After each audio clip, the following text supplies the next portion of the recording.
Pourquoi vous ne l'avez pas réglé avant ça? Pourquoi il faut attendre 2030 pour fin zéro, fin zéro?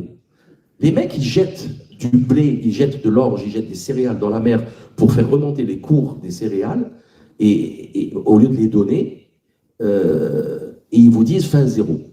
Les mecs, vous savez qu'il y a, aujourd'hui, il y a 10 ans sur Terre, selon Jean Ziegler, programme des Nations Unies pour le développement, Jean Ziegler, quand même, il est connu, il expliquait qu'il y avait de quoi nourrir 12 milliards d'individus sur Terre. Il y a 10 ans, on était 5 milliards.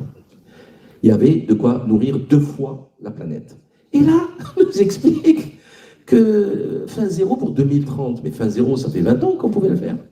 Envoyez juste vos bateaux, envoyez-les, nourrissez les gens. Non, c'est maintenant qu'ils ont décidé. C'est hallucinant ce qu'ils font, hein. C'est un truc de fou. Et ils se présentent comme les solutions, alors que c'est eux qui ont mis en place l'obsolescence programmée. Hein? Alors, on a tous les personnes âgées ici, ils ont tous la machine à laver que leur mère leur a laissée. Hein? Elle a 50 ans, 60 ans, elle tourne encore. Le frigo, pareil. Là maintenant, c'est 2 ans. 3 ans grand max. Et encore, il faut prendre l'assurance, hein, l'extension d'assurance, etc.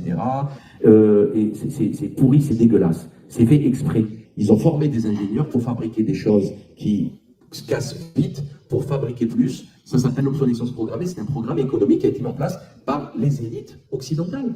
Et ça donne quoi? Ça donne énormément de pollution. Beaucoup de plastique. Vous avez déjà pris une imprimante? Ça pèse 20 kilos.